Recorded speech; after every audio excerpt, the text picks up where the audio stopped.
We're playing a game called Exit Corners, and I believe it's about a group of strangers who are trapped and have to find a way out. So, yeah, and I think there's like 29 chapters.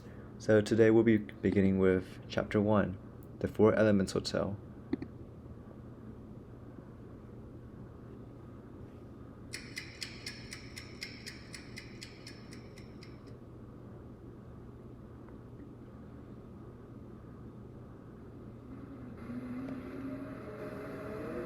So, what's your name? Excuse me? I know nothing about you. I'd like to remedy that. So, what's your name? Ink. My name is Ink. Oh? What an unusual name. And where are you from, Ink? I'm from Belbridge. Still there, unfortunately. I'm enrolled in a local university. Ah, Belbridge. Quaint little town, isn't it? Nice and quiet. For the most part, yeah, quiet. Do you like it there? No, not really. The second I graduate, I'm out of there.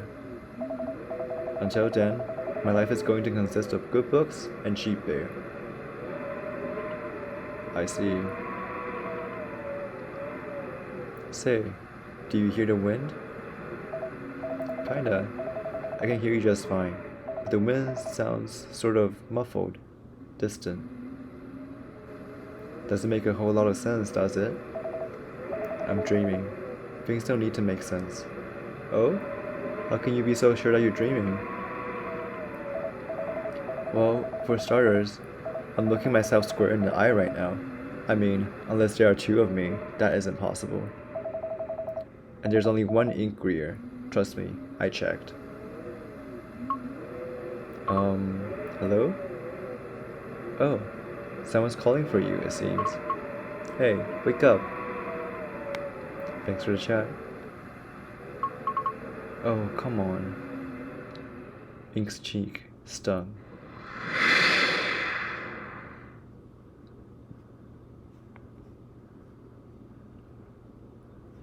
Ink found himself sitting upright on a cheap mattress, half buried in sheets and sore all over. He went for a twisting stretch, placing a hand on his aching back. I ought to give myself a round of applause. Falling asleep fully clothed, jacket and everything? That's a new low. I must have passed out. Ink took a moment to compose himself. As he wiped the sweat from his face, his eyes were drawn to a figure sitting next to him. Oh! It was a girl, still drowsy. Ink stared at her in a hazy stupor. Is this supposed to be a hoodie? That's... Morning, stranger. Sorry about the whole pinching you awake thing. You're a heavy sleeper, I guess. Anyway, I know this is sort of sudden, but, I was hoping you know what's going on. Where are we, exactly? The question caught Ink off guard. He did his best to ignore what he assumed was a hangover, and tried to come up with an answer. Wait a sec. Where am I?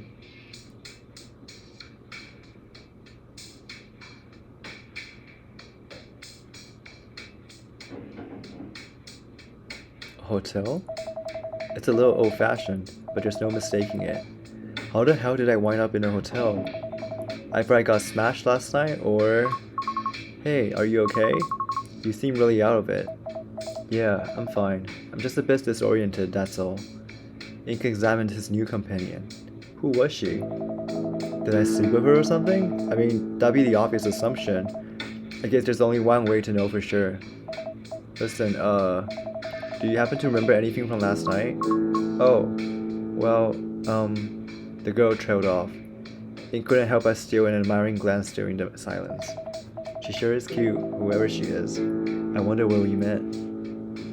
Ink was desperate to know more about her. He could make a quick guess. Judging from her age and appearance, he had a hunch that she too was a student at Belbridge University. We probably met on campus. No, wait, that couldn't have been it. If we got a room, then we must have met downtown somewhere. Why can't I remember anything? I'm sorry, I can't remember a single thing about last night. And I'm pretty sure I don't know you either. She can't remember anything either, huh? Give me a break.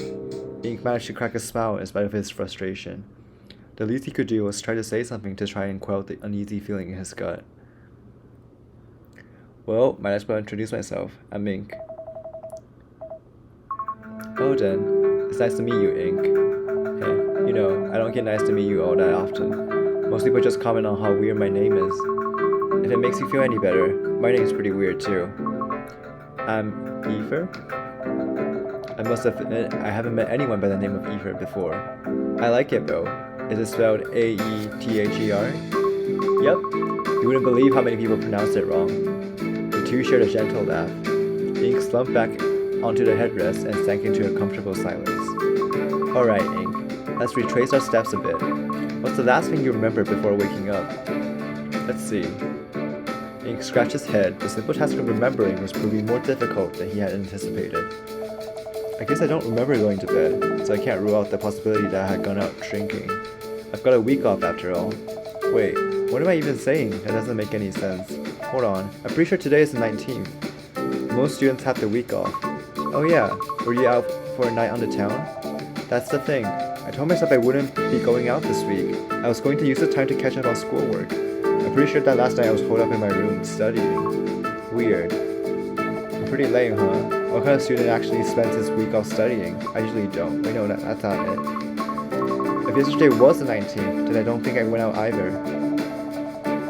If neither of us were out last night, then what are we doing here? Is today even the 19th? I guess I had better make sure. Ink lifted himself off the bed. It was only when he was standing up that he realized something was off. Ink could usually feel the weight of his cell phone, wallet, and keys on his person, but today he felt especially light. He patted himself down, but it did no good. His jacket pockets had nothing in them. Ink scanned the room, searching the bed, floor, and armory for his belongings. Armoire, I guess. He came up empty. Damn it, where's all my stuff? Curiously, Ink did find something tucked away in his jeans pocket. He reached for it. The object that he pulled out was alien to him. The device, which resembled an old PDA, had a date written across the screen. March 79th? 19th? 379? What the hell? No, that must be a 1, not a 7. Man, I'm out of it. So it is March 19th. That's one problem solved. But what is this thing? And where's my phone? Don't tell me you've got one too. This isn't mine. My phone looks nothing like this. Oh wow, she wasn't kidding. She's got this exact same model. My smartphone seems to have been swapped out for one of these, whatever it is. Really? That is too weird. Think they were handing them out somewhere? I am a sucker for free stuff. I don't know about that. Ink examined the PDA further. It appeared that the only menu option was contact. This device has had like 99% of its features removed. It's only letting me go to the contacts menu, or scratch that, contact menu, singular. I've seen rotary phones with more features than this old thing. Well, let's see if contact actually does anything.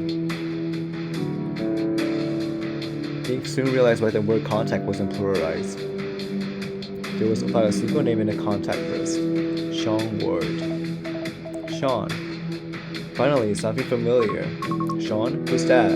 He's a good friend of mine. I'm gonna text him and see if he knows what happened last night. He might have had the scoop on these PDAs as well.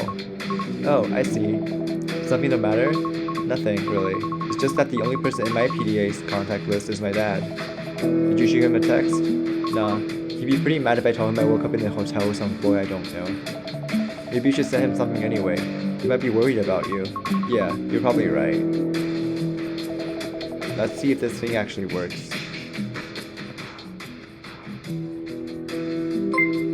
Sean, this is Ink. You there? Ink? What's with this? What's with what? What's with this PDA? Did you put it here? What do you mean? Weren't you the one that left it with me? What the hell are you talking about? This piece of junk was in my mailbox this morning. No return address. You're the only name in the contact list, and it doesn't seem to be able to do anything except send and receive text from you. I tried texting you earlier to ask you about it, but you never got back to me.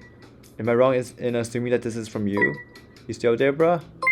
Yeah, I just don't know what to say. Is this some kind of prank? prank? You're the one who's pulling my leg, buddy. Cut the crap, just tell me what happened last night. I honestly have no idea what you're talking about. Not sure how I wound up with this thing. I assumed you knew something since your name was in the contact list. Let me get this straight. You somehow wound up with a PDA that doesn't belong to you, which you're using to message me right now, is that correct? Yep. Then we're in the exact same situation. I also have a PDF of unknown origin that I can only send and receive text from you. You serious? Or serious? I'm always serious. Please stop. Okay. Are you being serious? This isn't another one of your jokes? That's a negative, friendo, trust me. I'm just as confused as you are. Do you remember what you were doing last night? Yeah, I was bar hopping with some of my other friends. Nothing out of the ordinary. Don't remember running into you, though. Well, if you're telling the truth, then someone must have given one of these to each of us. Weird. Do you have any ideas where they came from? No, sorry. By the way, where are you right now? Dorm? And did anything out of the ordinary happen to you today? Nah, I've just been shitposting, you know where, all morning. Why do you ask? I'm in a hotel with some girl I've never met. Not sure how I got here. Ooh, who's the lucky lady?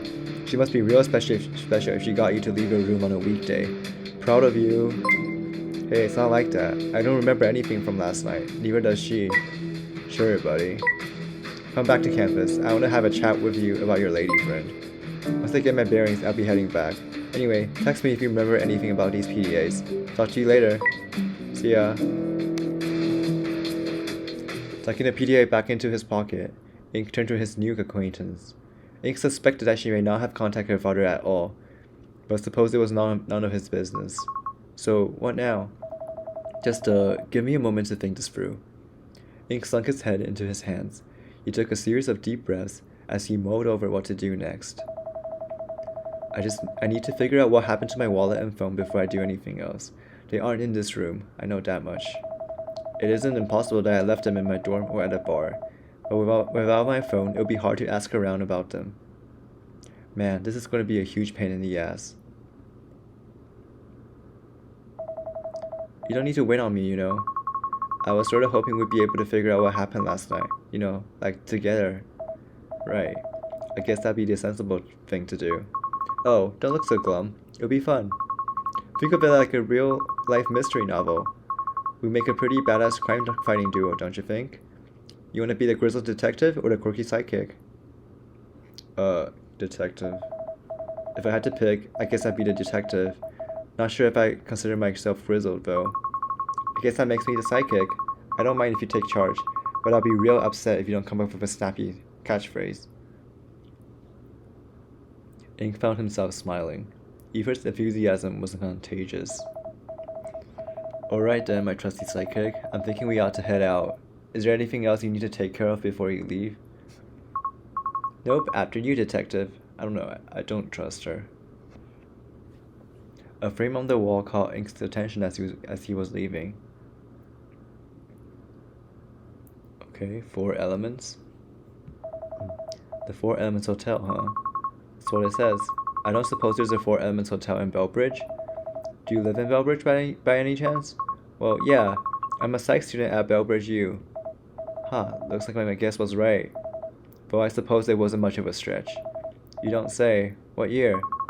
I'm just a freshman. I haven't even chosen a psych specialization yet. I live in the dorms on campus. Well then, it looks like we're headed in the same direction, except...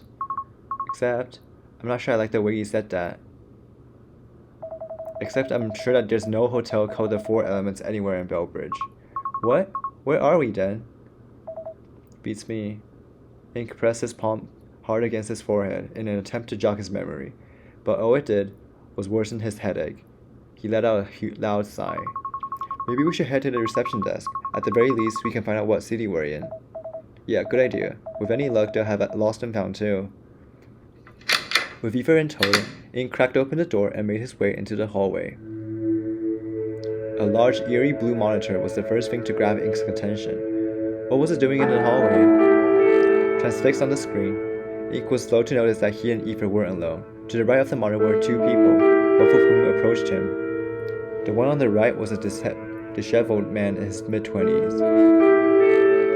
And the one on the left was an elderly woman with a calm countenance. Ink stared right back at them, wide-eyed. It looks like you were right. The man sporting a hoodie looked back to the oversized monitor. Would you two mind coming over here? You mean us? Yeah. I need your help with something. Ink and Ethan edged closer to him at a slow pace. But the young man's request had Ink feeling uneasy. Before they arrived at the end of the hallway, Ink made a request of his own. Could you maybe find someone else to help? I don't mean to be a pain, but my friend and I have had a bit of a rough night and need to get back home as soon as possible. Yeah, well, good luck with that. Ink scowled, grabbing Ethan by the wrist. Okay, he hurriedly cut between the two strangers. He reached for the door leading out. It's locked? See? What'd I tell ya? Then this can't be the right way out of the hotel. Come on, we should check the other side of the hall. We've already had a look around. The doors are all locked, I'm afraid. They can only be opened from the other side. As much as Ink wanted to believe the old woman was just pulling his leg, the sternness in her voice suggested otherwise. Then what? We're trapped here? For now. I tried kicking the door down, but I wasn't getting anywhere fast. Suckers sealed tight. Where are the staff? Does the front desk know that this part of the hotel has been sectioned off? I haven't been able to get hold of any staff, but I doubt that anyone even works here anymore, so that's hardly a surprise. I guess we've gotta wait for the last person to wake up. Last person? What are you talking about? The stranger let out a sigh and pointed to the screen. Contestants, 2 out of 5. I wish I could do something other than ask questions, but this is officially starting to worry me. Contestants, 2 of 5? What the hell does that mean? I would assume that refers to us. Couldn't be. Put your hand on the, thing. Ink complied. The screen produced a quizzical beep. The display updated and Ink's heart sank. 3 of 5. Well, that settles it. Okay, I guess you're a contestant after all. As a heads up, I did not sign up for this, whatever this is. Yeah, and I bet you've never had your handprint taken either. But there you go. Anyway, it doesn't take a genius to figure out that the computer and door are connected. I'm thinking it'll unlock once it says 5 out of 5. Ink was at a loss for words, as he tried in vain to remember what he had done to wind up here. Eva placed her hand on the screen, which now read, Contestants, 4 out of 5. Thanks. I just want to go home. It had taken a while for Ink to notice, but Eva had grown much quieter all of a sudden. Was she scared, shy, or just bewildered? Whatever the case, Ink figured he had best try and get everyone acquainted in an attempt to cheer Eva up. I don't know, she's very suspicious to me. If we're gonna have to wait for a 5th person, we might as well introduce ourselves. I'm Ink. Your name is Ink? I-N-K? Is that your real name or just a nickname? It's the real deal. My full legal name is Ink Greer. I study English at Belbridge University. I go to Belbridge University too. I'm a first-year psychology student. Oh, and I forgot to say my name, didn't I? I'm Ether. My name is Beth. Beth March. It's a pleasure to meet you all. Strange circumstances aside. The pleasure's all mine, Beth. Following Ether's lead, Ink shot the old woman a small nod and a phony smile. My name's Ray. I'm a programmer, freelance. If you want something done quickly and done right, I'm your guy. You sound pretty sure of yourself. Are you famous or something? I ought to be. I'm good at what I do. Real good. Did you graduate from Belbridge U? I hear good things about their computer science program. I was enrolled there for a bit. I dropped out. Oh, I'm sorry. I didn't mean to. You can stop right there. I don't want your pity. I'm doing just fine without a degree. If anything, I should be pitying you for attending that joke of a school. Joke of a school? You guys are too young to understand, but one day you'll come to realize that your school is absolutely trash. I can think of 1,000 better ways to spend your time, and a million better ways to spend your money. Eva looked as though she had something to say, but was too afraid to speak up. Ink would have loved to shut Ray up with a snappy retort for insulting his school, but was unable to come up with anything clever. Just some friendly advice for ya. The people that own the school... Okay. The sound of a closing door interrupted a mumbling Ray. Curious, Ink looked about the room. I mean, I think Ray is my favorite so far, so I don't know. A girl, perhaps a few years younger than Ink, had emerged from the door to his right. She glared at Ink, then after a few seconds turned to Ray instead. You. What? You're Ray, I take it? Yeah, that's me. The new girl gave Ray a dirty look. She had a haughty air about her. Wait, how do you know my name? How long have you been eavesdropping on us? Pretty much this whole time. Eavesdropping? Why do that? Isn't it obvious? When you've been kidnapped, the most important thing is to find out as much as you can about your captors. You guys weren't saying anything useful though, so I thought I'd just let you know I was awake. You can ransom me off now, chop chop. What makes you so sure you were kidnapped? I don't see how you could come to that conclusion from listening to our conversation. Well, I certainly don't remember entering this hotel, which means that someone brought me here, disgusting as that thought may be. Can you think of any reasons why someone would want to... Whoa! Can you think of any reasons why someone would want to kidnap you? I'm sure you're already aware of this, but my father and I are quite wealthy. Well, that was blunt. It's no use trying to trick me by talking about contestants or any of that nonsense.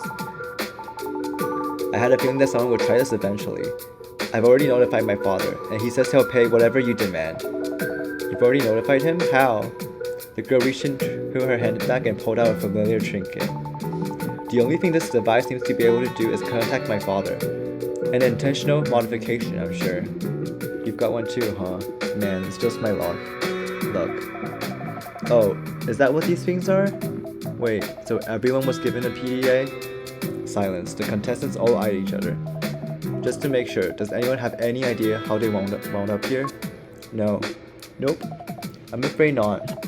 Nobody? Awesome. Just awesome. For the record, it isn't too late to admit you kidnapped me. Acting clueless. How predictable. I can't blame her for being cautious. But there's a fine line between caution and paranoia. Let's see if I can't get her to open up a bit. Could you at least tell us your name? It's Liza. But we all know you didn't have to ask. Cool, Liza. Could you put your hand on that screen there? Absolutely not. Why would I help my captors? We didn't kidnap you, okay? Get that through your skull. That's a laugh. Do you really expect me to trust some smarmy thug like you? You wanna say that again? Just put your hand on that screen so we can open a damn door. You know what? I don't like your attitude. My attitude? You're the one who isn't cooperating. Seriously, could you be any more obnoxious? Well, now I'm definitely not opening the door. It's probably some sort of kidnapper scheme anyway. Liza, did you ever consider that the rest of us might have also been kidnapped? Exactly. Maybe I'm getting ransomed off too. Ever think of that? Yeah, because when I think of people who would be worth abducting, the first thing that comes to mind is dead adult university dropout. You know what my father says about people like you? He says that people who quit shouldn't even bother to try. Oh, fuck off. You don't know a single thing about me. Stop, both of you. Beth, who had remained quiet for a time, interjected with surprising ferocity. Her rage disappeared as quickly as it had manifested. I don't think yelling at one another is going to get us anywhere. Liza, even if we were your captors, why would we trap ourselves in the same room as you? Wouldn't we want you to avoid seeing our faces? But I suppose you have a point. And Ray, would you mind being a bit more courteous to the young lady? She's in the same situation as the rest of us. I'm sure you can understand how stressful this is. Yeah, whatever. Now, will you two apologize to each other? The two mumbled at each other. Ink doubted either of them had actually said the word sorry. But Bev seemed happy enough that they were finished arguing. Wonderful. Now, Liza, could you place your hand on the computer screen, please? Silently, Liza did as she was asked. The screen went blank. Then out of nowhere, it appeared. Oh my, what on earth is that? It's uncanny as hell, whatever it is. Hello? Who are you? The terminal made a low humming sound before a hollow, synthetic voice took over. Please note that the following message is a recording that will only play once. It is advisable that you pay attention. Did that thing say something? Shut up. Didn't you hear it? It's about to speak. Salutations, contestants. I pray you all had a most wonderful sleep. You're probably wondering why you're here. Actually, you're probably wondering many things. Fret not, contestants, for I have the answers you seek. Regrettably, I cannot divulge anything right now. You've only all just woken up, and I'm afraid some of the things I have to share are rather complicated. This is not the time nor the place to provide contestants with information, and for that, I must apologize. I am sorry, so very sorry. In order to prove to everyone that I am, in fact, very sorry, I've arranged a fun little puzzle for my favorite contestants. I am, of course, referring to the 5 of you. I think you will break the ice quite nicely. Please do your best to solve it. Your instructions can be found in the top right corner of the screen. Once you think you've solved it, please press the check solution button. Then place your hand on the screen to confirm your answer. Good luck and have fun, contestants. Oh, and I suppose I should mention that the door to the next room won't unlock until you've completed the puzzle. So yes, the puzzle is more or less mandatory. What are those? Weren't you listening? It's a puzzle. Looks tile-based. But why? It seems so unnecessary. Well, that thing did call us contestants. It's pretty clear that this is some sort of game. This is stupid. Please tell me none of you actually intend to go through with this. Listen, I don't really know what's going on, but I want to get out of here as fast as possible. I'm giving this thing a go. It can't hurt to try, right? Okay, turn a square into a plus sign.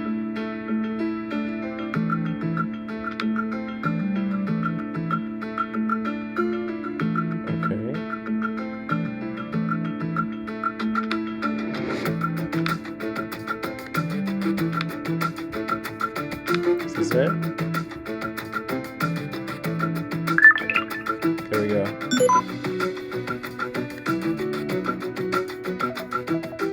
There, got it. Wait, how is that the solution? If you look at the negative space in the center of the puzzle, you can make out a cross. Oh, I get it. I never thought of doing it that way. Neat. That wasn't so bad. Well done, contestants. Well done indeed. You again. Please note that this is once again a recording and that it will only play once. It appears that you've solved the puzzle I left for you. I pray that you all have fun. I'm sure you're all eager to know why you're here. The truth is that this cramped hallway is ill-suited for such a conversation. I know. I got your hopes up for nothing. For that I am truly sorry, truly. Allow me to make it up to you. Voila! The door is now unlocked. The next room is a fine little lounge, a much more fitting place to disclose the rules of our wonderful game. I shall await you there. Go! Move forward. Or you could die. It was clear that the polygonal figure wasn't coming back, but Ink had trouble turning away. That last message had left him more confused and anxious than ever. The sound of a door opening managed to redirect Ink's gaze. As he looked about the room, he realized that they were one contestant short. I guess Ray already split. Beth and Liza followed him shortly afterward. Ink? Yeah?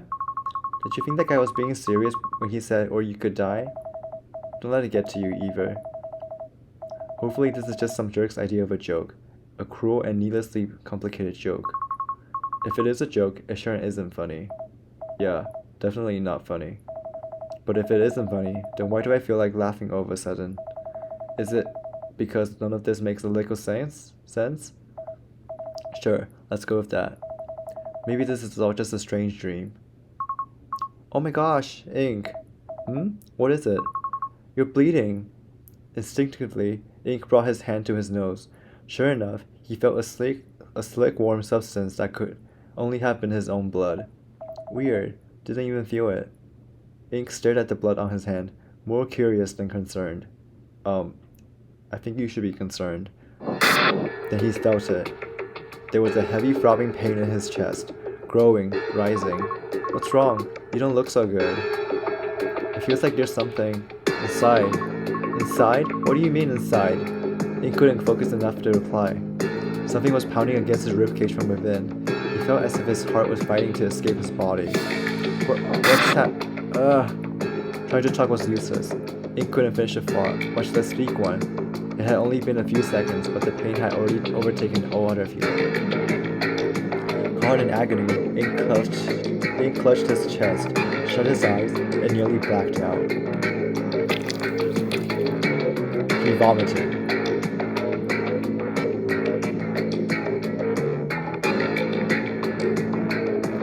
What the actual fuck? Ink stared at his hand, terrified. What happened to me? Ooh. And that's chapter 1 of Exit Corners. I hope you guys enjoyed this episode, and if you want to see the next part, please click like and subscribe. And I'll be back with episode 2 or chapter 2 soon. Right? Take care. Bye.